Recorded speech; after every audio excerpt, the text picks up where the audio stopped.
What's happening? It's the Everybody Network. We're talking about everybody and everything. I just fixed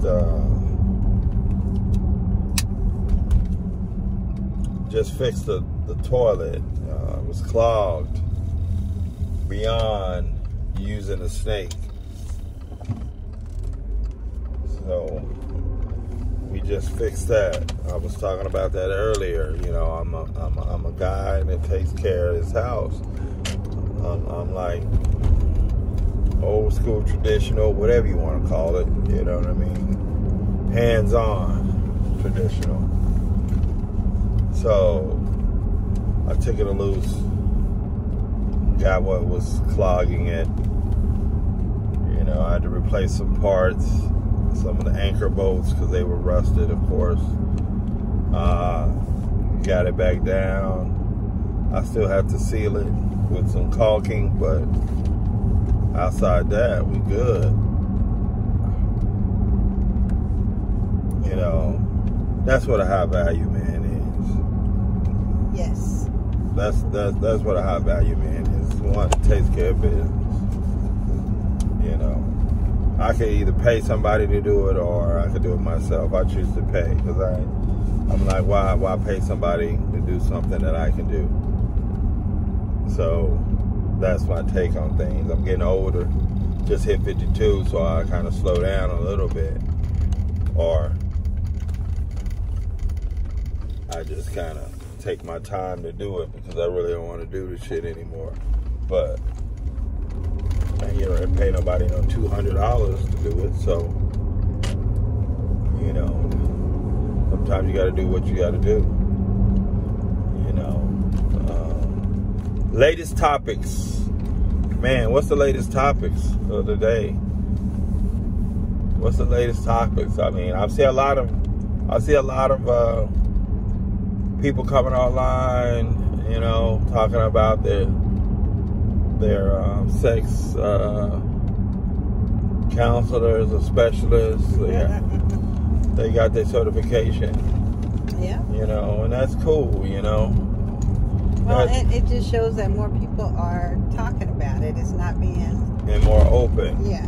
It's not being hidden. So. Right, and I'm getting ready to start talking about it a little bit more. I try to hold back a little bit because people are so sensitive. But I'm like, fuck that.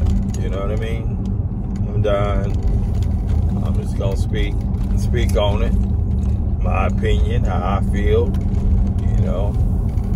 Like I always tell people, I don't know everything, but the moves that I made, I'm pretty good. I mean, I ain't like on no, you know, top rapper level money, but I'm comfortable enough where my wife didn't have to work for the last 13 years and could take care of the household. You know, I can buy a little Audi and you know, a couple motorcycles that I've had. So, you know, I'm not doing bad, but, you know, I'm just repurposing some of those funds to do some other things with it. I still want to get a boat, though. I'm in Florida. I'm surrounded by water. I'm on the peninsula. So I want to get a boat, you know. Captain Cruiser, about 35, 40 feet, maybe 1 to 2 staterooms, you know what I mean? Something I can float down to Key West. I can float down to Key West, you know, stop in Bradenton at a pier in Bradenton, stop at a pier in Sarasota, you know, stop in Fort Myers, you know, stop and hit Naples up, you know, and then head down to Key West, spend 2 or 3 days there, sleep on the boat, party, have the festivities, maybe get a couple freaks to come on the boat with us, have a good time, just chilling, having fun,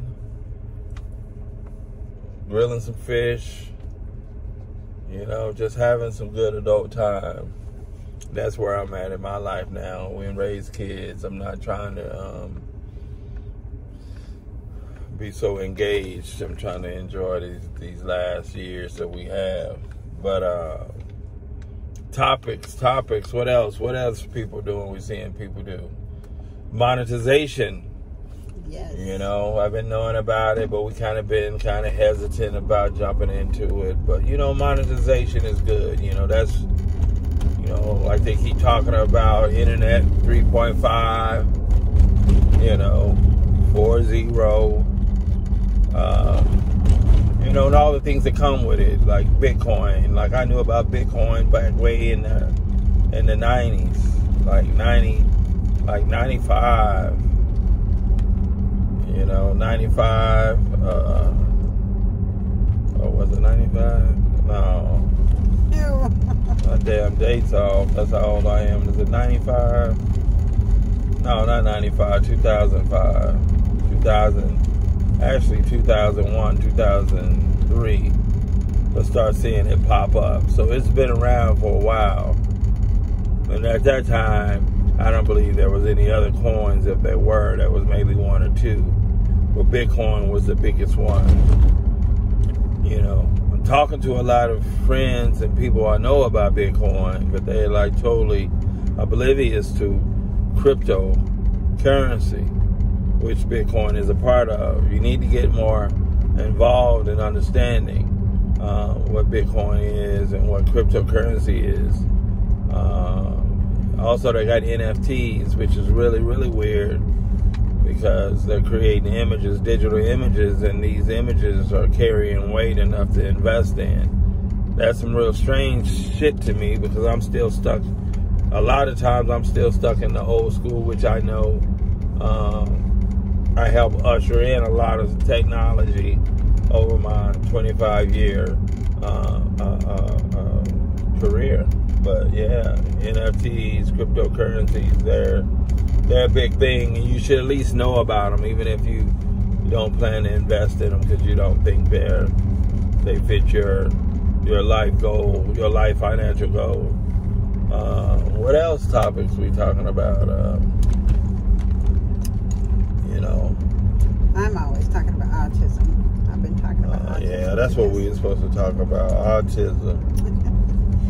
I've been doing some video docs on another channel in regards to the life I live, and a lot of people always say, "You stay home, you don't work."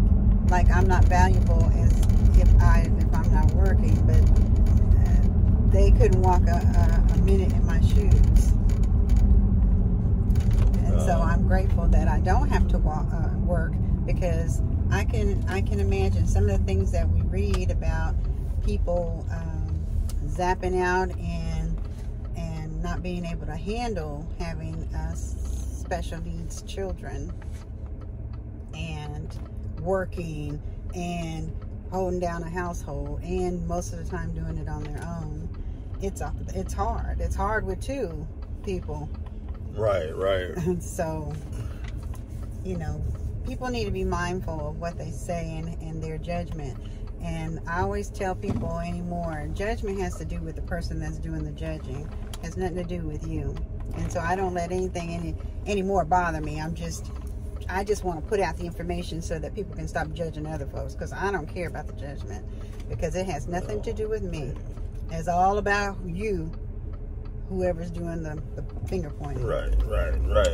You know, but yeah, autism is a whole different. It changes your life, especially any dreams and aspirations you had. They're pretty much shot unless you hit the lottery or you got, you know, you make a lot of money. You know, like some of the movie stars and celebrities and such. They kind of in a different category because they have the amount of money that they have. So yeah, and they can afford the help.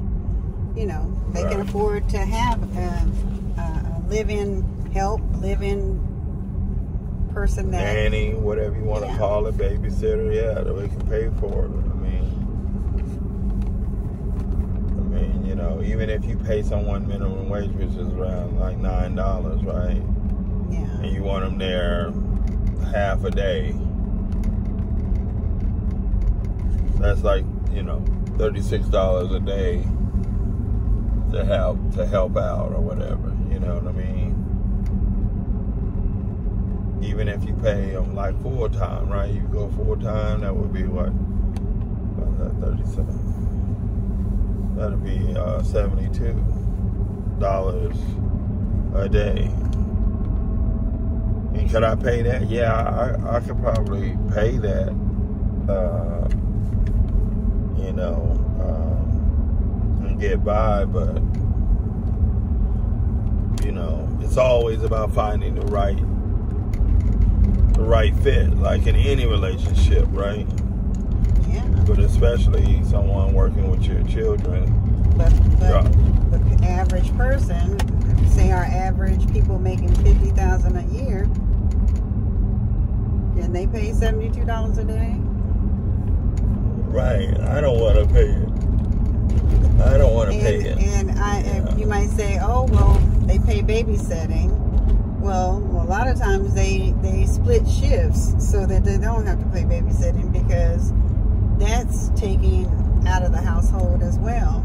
So people should be mindful of what they say to people that make a decision to be stay-home moms or stay-home dads or whoever. Yeah, I mean, you know, mind your business for one. That is none of your business what they're doing in their home, because everybody's relationship doesn't look like your relationship. Their relationship is theirs, what they can handle, what they can deal with. Well, yeah, in their household and how their finances work. So that shouldn't be even in your peripheral. That shouldn't even be anywhere near what you're talking about. But people do it anyway. Yeah, but that's the nature of man. The nature of man is foul, right?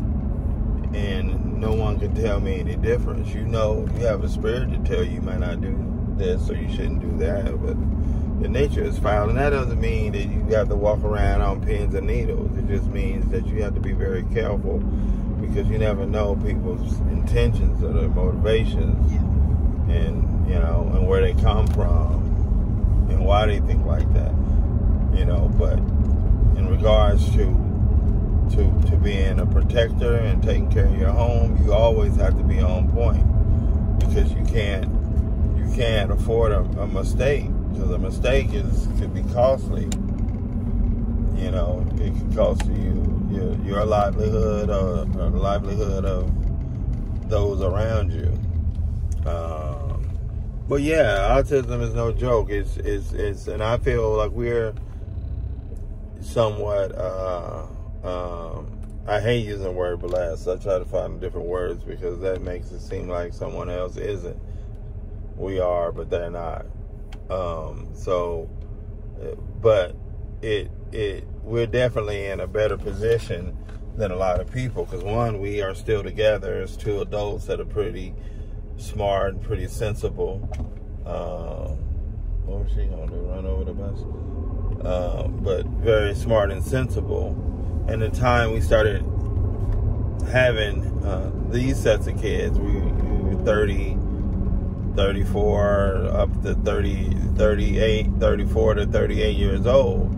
So we know we had learned how to deal with life and deal with things as they come and be able to manage those, you know. But a 22-year-old girl with an autistic kid, like the one that was here in Florida, you know, walked her child out into the Hillsborough River and drowned the baby, and everybody, you know, was like passing judgment, especially in some of the circles I was in. They were passing judgment. How can you do this? But because they don't know. Everybody's quick to say shit, but they don't know. They don't understand what it's like. And so, but that's normal, right? I'm not, you know, trying to bag anybody for it, but that's normal. That's what people think, right? And they don't. But I had to check them. And I'm not saying it's excuse is what it is. It's life. You know what I mean? Back in the days, that would have happened. Back in the days, the child come out is not functioning correctly. They leave it to perish because they can't walk around and provide all these services. But that's where we are now in the world, is that try to save everybody, no matter how dysfunctional they are. Try to save everybody. And then that's your problem that you had. That's your problem. Right. And instead of staying out of people's business, you pointing fingers is making things worse for them. They know what they have to deal with at home. They know what their life is like at home. What you should be doing is saying, how can I relieve some of that for you? How can I take some of that off of you? I know it ain't gonna never happen, but I'm just saying. But like my boy Raul said, hell nah. But those people that you see that have those issues, even if you came over one day and just brought McDonald's for everybody, say, I can't keep the kids, I can't watch them, but here you go, because I know, just as a human, I know that it's hard some days. Some days you don't even know how you moving. Yeah. It's just like muscle memory. That's all. Yeah. So. But people are, we all are, can be insensitive to people and what they got going on in their life. But autism is no joke. Autism no joke. It's gonna make you worse. And the fact is that we're never gonna. The only way we're gonna be able to leave and be able to enjoy our lives, is to either bring someone in or have adult daycare like supervision to have them interact with it, and you can get a break. That's why I'm looking at buying a boat. I'm buying a boat, and I'm possibly buying a RV. Both RV and a boat, or one or the other, because we need to escape and get away and have a sense of normalcy, where we can interact with one another without this constant barrage of neediness. Yeah. I've been sick, and I still had to do what I needed to do. Yeah, you don't get no break. We don't get no break, but that's what I'm saying. It's both of us, so we work together and we help. Yeah. Help each other. But that's relationship. Everybody should understand that. Yeah, when one is down, the other one picks up. They don't understand. They need to understand that. You can't always have one person doing everything and one person financing everything. One person, it's everybody. It's a team effort. Everybody puts in. And so yeah, but that's where everything is messed up. Everybody see, here's the pimp game. Everybody is trying to be individual. Even the men are on individual. Team of me. Team of me, just like Martin and Roscoe Jenkins, Johnson's Family Vacation. Team of me. I can do it all by myself. I don't need nobody. Only I can do it. You know what I'm saying? And we're not working together. That's why I promote poly relationships, because that's what we should be doing. We should be getting together and supporting one another and building. Putting a tribe together. Putting a tribe together to work. Someone may work second shift, third shift, whatever, but you got support. That should come from our families, but oftentimes, our families are just anymore. They just people that you got the same blood. That's it. They don't care no more about you than anybody else. So you should be trying to build your family structure. Something's always going on, but that's the thing that you have to. That's the thing you should be doing. I promote that. I push that for anybody that's open to it or not open, read, you know. Just like we say, if you think you're in a monogamous relationship, you probably are, but the other person isn't, you know, and they lying. I haven't seen a whole bunch of them just recently. And you shouldn't, you know. Ain't none of my business, but I can see. Yeah, you can see, you know. You can see it. You can see it. They see it too. They just want to hope. They have their dreams and aspirations for things to work. But what else is a topic?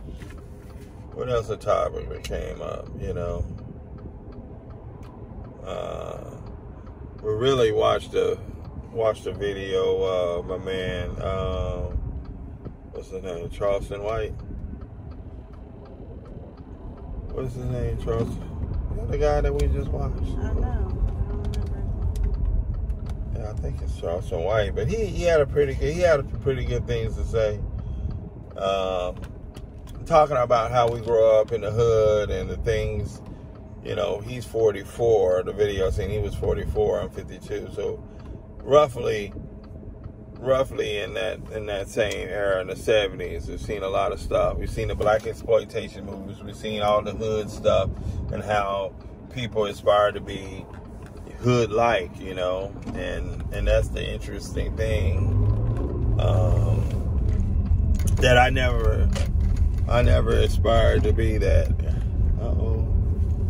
They got somebody over going through his car. But I never aspired to be in it. I grew up in the hood, but I spent a lot of times outside the hood and learning things and doing and interacting with different people. Growing up in Kansas anyway, you know. I never subscribed to none of that bull because it just didn't make any sense. You know, I'm logical again. I don't need fame and hype and people to like me and be my friend. A lot of times I walk solo because it's just what it is, you know. My brain works a little bit different. And you know, I can hang out and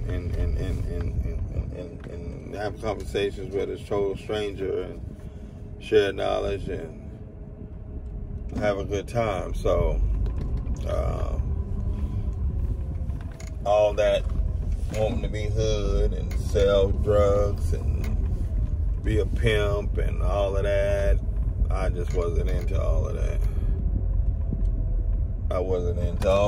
And so therefore I subscribe to knowledge and learning and teaching and helping and just being a solid guy. But I mean, he's correct. I've seen a lot of brothers go down because of trying to facilitate that type of lifestyle, you know. And then I ended up working in the prison system as a CO for 3 or 4 years, about 4 to 5 years.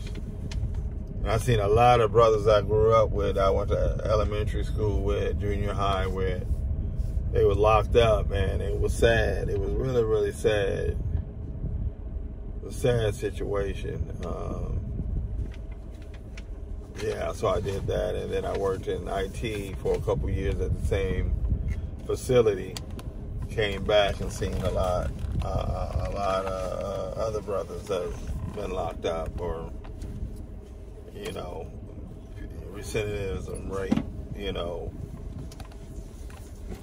is a real thing. They were back, you know, and the time that I was in corrections, it was like 98, right? So it was 98, and I came back working in the IT sector of the prison. Was 2008, 2009. So that's 10 years. You're still seeing what you see in the prison setting, and how it's so amazing to see people subscribe to that and have to go through being locked up, and some may not feel like they had a choice, and I ain't judging them. People can do whatever they want to do, but I just know, you know, the price of getting caught was too high for me to pay. You know what I mean? Especially when I was smart and I can read, I can understand, I can comprehend, I could do all of that work. So, and that was easy. You know what I mean? So, but this is a midday. What time is it? It's 4 o'clock. It's 5 o'clock now? Oh man, it's 5 o'clock. The day has gotten past me. But these are the things we talk about, and some other things we're talking about as well. I can't remember them off the top of my head, you know. But there's a lot of things going on. There's a lot of people having a lot of mental health issues, ADD, which I believe I'm a part of that group. Attention deficit disorder. And then what's the other one? ADHD. What's the ADHD? Attention deficit with hyperactivity.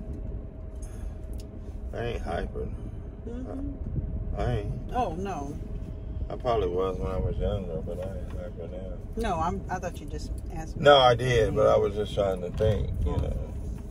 I'm not really that hyper, I would say. You know. But nonetheless, there's a lot of things people are going through. There's a lot of things that people are experiencing because people want to exist in a different realm, you know. So they're living a make-believe lifestyle, but at the end of the day, you know, those things are real. Autism, ADHD, ADD, those things are real, you know, and it's just the way people are wired, and sometimes people can deal with it and live through it. I've dealt with it for 52 years, so, you know, and I just make things happen and kind of keep myself in the frame of mind. But it has bothered me probably worse as I gotten older, you know, because I'm just kind of like, you know, I'm just kind of like done with work, and I'm looking to make some moves for retirement and put us in a better place. So, but anyway, these are daily talks. Probably going to try to make a daily talk just off the cuff. They'll probably get better. Yep. You know, we're going to push this out on Virtuous Deviant. And I'll probably push it out on some other profiles as well, and see how it turns out. But we out of this beach. Like, share, and view the video through 3 minutes. Give us 3 minutes. Yeah, YouTube. It's going to be on YouTube. Subscribe. And it's going to be on, you know, Instagram. We really need you guys to support on Virtuous Deviant. We're going to push it out on, because we need to. We need to just talk about stuff. And I say, you know, I just always look at my own personal life, and some of the decisions I've made, they kind of panned out, right? That I'm not in a bad situation. We got money. We got decent vehicles, more than decent vehicles. We got, you know, we got foreigns, like they say. We got, you know, I got Harleys. You know, I had 2 Harleys. I sold one. I mean, we got a nice house, roughly 3,400 square feet. I mean, we in a good position, and so I want to let people know that, you know, we've made some good decisions. No one's perfect, but we've made some great decisions and put ourselves in a good position. So with that, it's almost 30 minutes, so I'm going to let you go, and I'll talk to you guys later. Virtuous Deviant, amongst others, we salute and say peace. Peace.